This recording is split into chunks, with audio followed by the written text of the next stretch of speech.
Welcome to SST College of Arts and Commerce. This is SST Edupedia. Myself Professor Reena Mishra. Today I am going to take introduction of income from capital gains. This topic, income from capital gains, is from the direct tax, and this topic is useful for TY BCom and SY BAF. TY BCom, this is for 5, and for SY BAF it is there in semester 3. First of all, what is capital gains? As far as the direct taxes are concerned, the income of person is taxable under 5 different heads. Capital gain is one of the head which is computed, which is computing the income which is deriving after the sale of capital asset. This is the specific head which is considering only the capital type of income.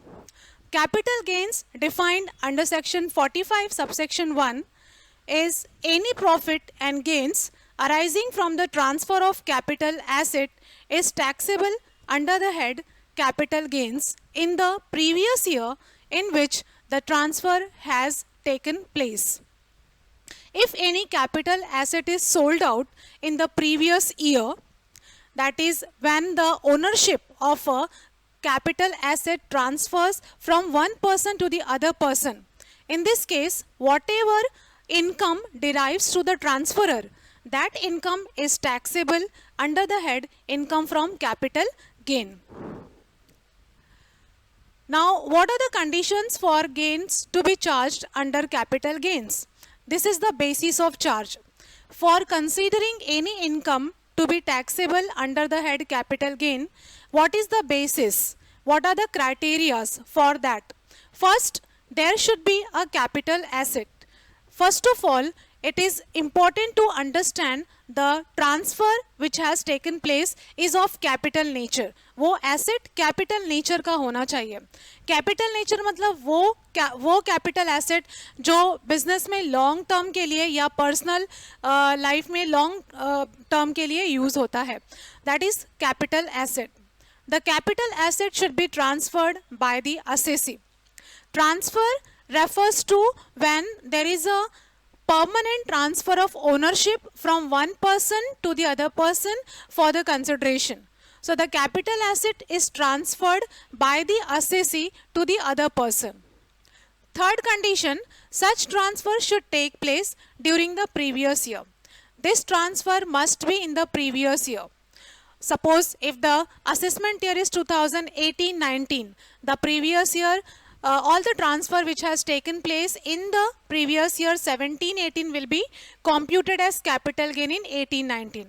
So currently the assessment year 2021-22 is going on. So all the transfers which have taken place in the financial year 2020-21 will be considered for the income. The profit and gains should arise as a result of this transfer. There must be profit or gains. If there is loss after the transfer of such capital asset, then that loss is not considered for imposing the taxes. Therefore, after computation of capital gains, there must be some profit or gains. Then only that income is chargeable to tax. Such profit or gain should not be exempt from tax. The income which is derived from the capital gains must not be exempted because if it is exempt income, then it will not be chargeable to income tax. Definition of capital asset. Before we get into what is capital gain and how the capital gain is computed, it is important to first understand what is a capital asset. Capital asset is defined to include property of any kind, whether or not connected with the business or profession of the assessee. Capital asset refers to any property like immovable property or movable property. So capital, it may be a land or building or some other kind of property like shares, securities, or this property may be for the business purpose or for the professional purpose. There are exceptions to the capital asset.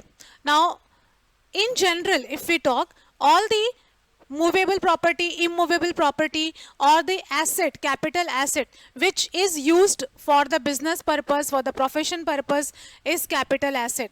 But other than that, there are certain capital asset which are although of the capital nature, but it is not considered as a capital asset. Now, what are these things? First is any stock in trade, consumables, stores or raw material held for the purpose of business or profession. कोई भी stock जो trade में as a stock रखा है उसको future में use करने वाले हैं. कंज्यूमेबल यानी वो चीज़ें जो कंज्यूम करने वाले हैं.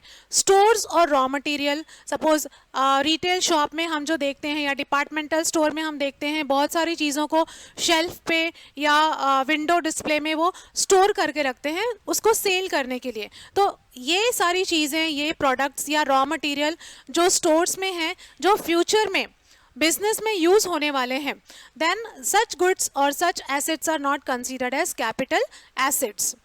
Personal effect, that is to say movable property of the assessee including wearing apparels and furniture held for the personal use or for the use of any member of his family dependent on him. Now there are various things which we use at home also for personal purpose. घर में भी हम लोग बहुत सारी चीज़ें personal purpose के लिए यूज़ करते हैं, लेकिन पर्सनल पर्पज़ के लिए कुछ ऐसी चीज़ें हैं जिसको हम लोग कैपिटल एसेट नहीं बोल सकते हैं. जैसे अभी घर के जो वेयरिंग अपैरल्स हैं, घर में हम लोग बर्तन यूज़ करते हैं, फर्नीचर यूज़ करते हैं एंड होम अप्लायंसेस यूज़ करते हैं.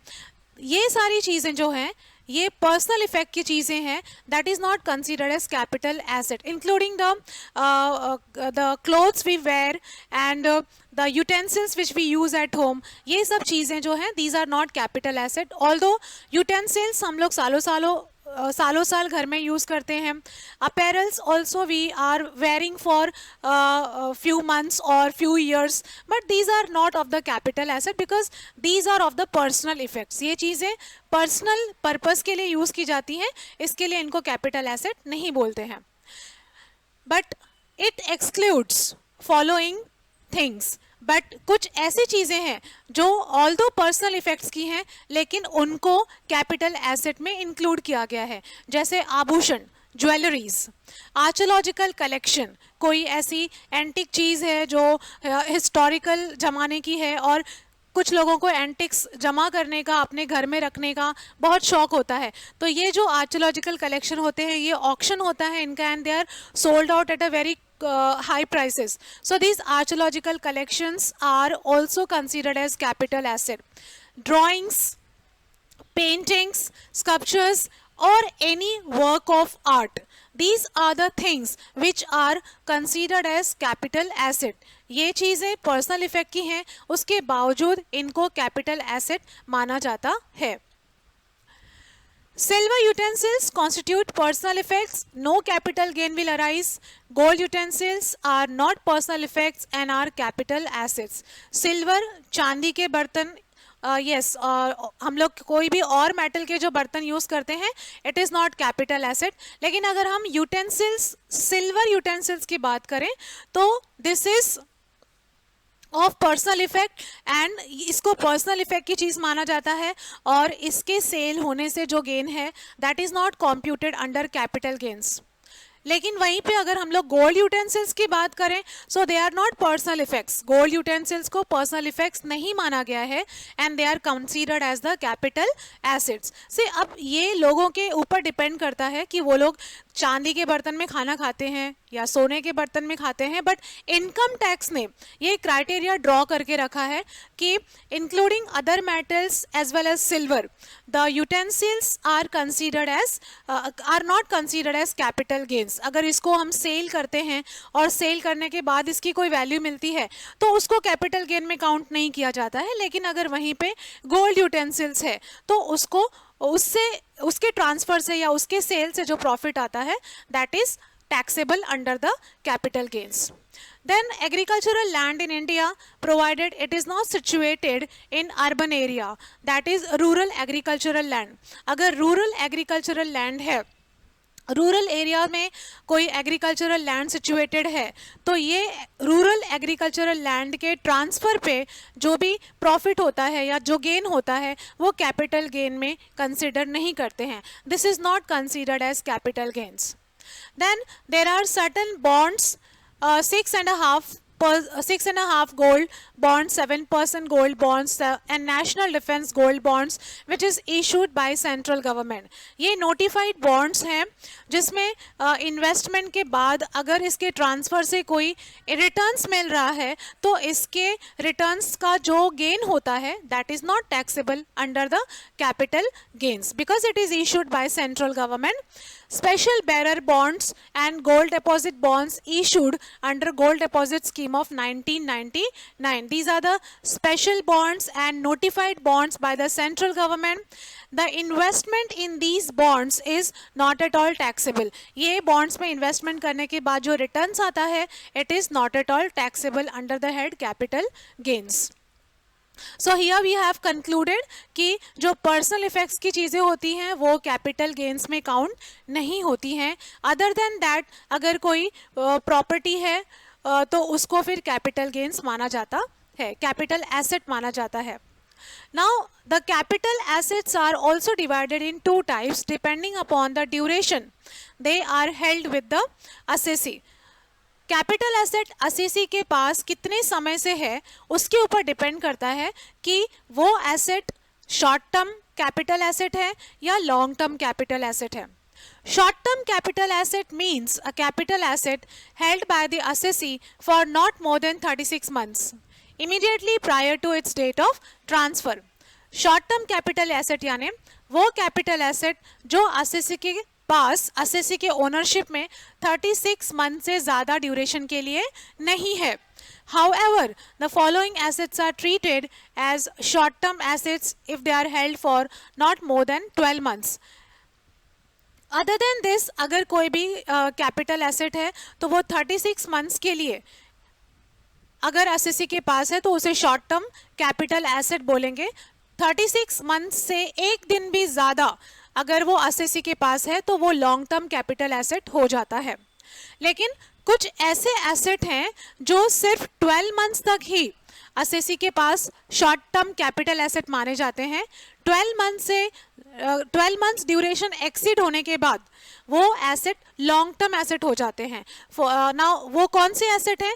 That is equity and preference shares in a company and securities like debentures, government securities listed in recognized stock exchange in India, and units of UTI and units of mutual funds. An asset other than short term capital asset, okay, mutual funds etc. तो ये वो asset हैं जो either जो shares हैं या units हैं या म्यूचुअल फंड्स हैं, मतलब जो शेयर्स और सिक्योरिटी मार्केट से बिलोंग करते हैं. तो ऐसे एसेट जो हैं they are considered as short term capital asset only if they are with the assessee up to 12 months. 12 month से एक दिन भी एक्सीड हुआ तो it is considered as a long term capital asset. और वो सारे अभी शॉर्ट टर्म हमने देखा तो लॉन्ग टर्म क्या है? वो सारे एसेट्स जो शॉर्ट टर्म नहीं है वो लॉन्ग टर्म है. मतलब जब ये स्पेसिफिक ड्यूरेशन एक्सीड होता है तो short term assets long term में कन्वर्ट हो जाते हैं. Method of determining period of holding. In case when the assessee acquires an asset as a gift or by a will, the period for which the previous owner hold the asset is also included. ये जो हम income from capital gains compute करते हैं तो suppose कोई asset अगर किसी assessee को परचेस करने से नहीं बल्कि किसी से मिली है विदाउट कंसिडरेशन, तो उस एसेट का जब कैपिटल गेन कंप्यूट होता है तो जो उसका प्रीवियस ओनर है जिसने उसको खरीदा था उसका भी ड्यूरेशन इसमें काउंट होता है. ये वाला जो मेथड है हम लॉन्ग टर्म कैपिटल गेन्स में देखेंगे जहाँ पे हमको indexed cost of acquisition compute करना पड़ता है.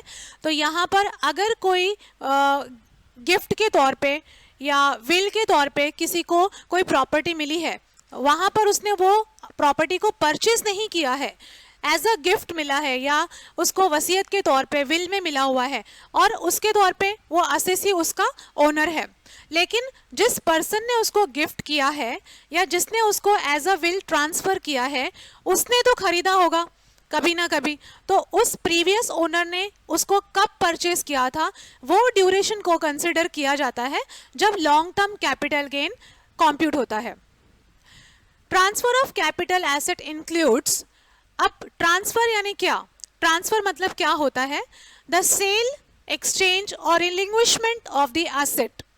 सेल, जब कोई चीज किसी कंसिडरेशन के लिए एक पर्सन से दूसरे पर्सन के पास ट्रांसफर हो रही है। सपोज हमें एक बुक खरीदनी है, हम बुक शॉप में गए, हमने उससे बुक ली और शॉपकीपर को उसका पैसा दिया, तो उसको हमने कैश कंसिडरेशन दिया, तो ये हो गया सेल। शॉपकीपर ने हमें बुक सेल करी, हमने परचेज की, तो ये हो गया transfer due to cell.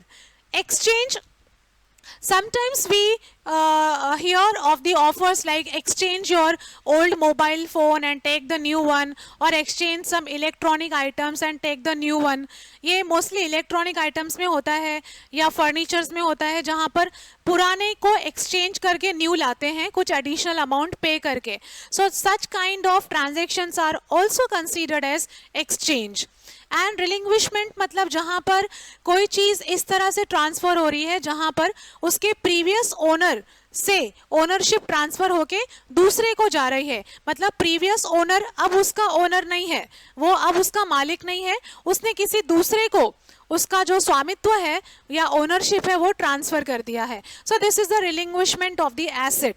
Okay, जैसे फादर ने अपनी प्रॉपर्टी अपने बेटे के नाम पे ट्रांसफर करी, यहाँ पे उसने अपने बेटे को सेल नहीं किया है, उसको ट्रांसफर किया है, जहाँ पे अभी करंटली फादर उसका ओनर नहीं है, उसका सन, उसका बेटा उसका ओनर है।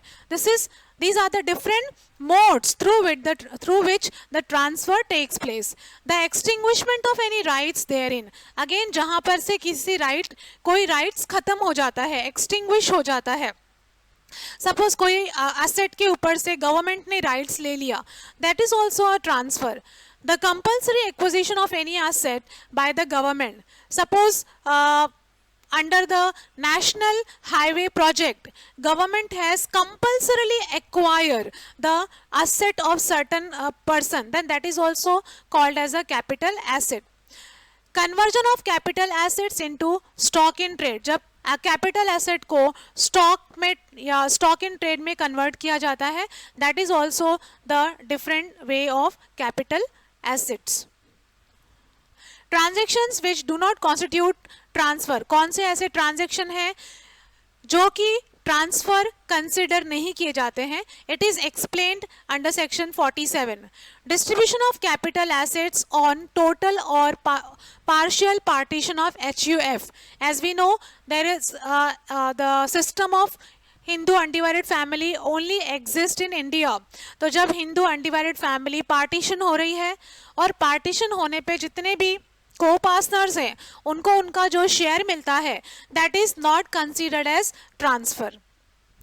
Transfer of capital under a gift और विल और एन इरिवोकेबल ट्रस्ट, किसी भी गिफ्ट, कोई अगर किसी को गिफ्ट कर रहा है या वो विल में ट्रांसफ़र कर रहा है तो उसको ट्रांसफ़र नहीं बोला जा सकता है।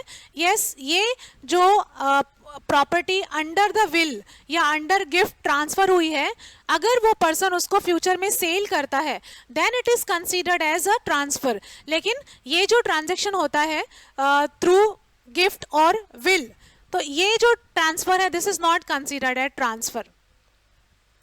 Then transfer of capital asset by a company to its 100% subsidiary company, as well as transfer of capital asset by a company to its 100 holding company. Okay, तो अगर होल्डिंग कंपनी कोई ट्रांसफर सब्सिडरी कंपनी को कर रही है या subsidiary company कोई transfer holding company को कर रही है, तो फिर ये जो है ट्रांजेक्शन वो ट्रांसफर कंसिडर नहीं होता है।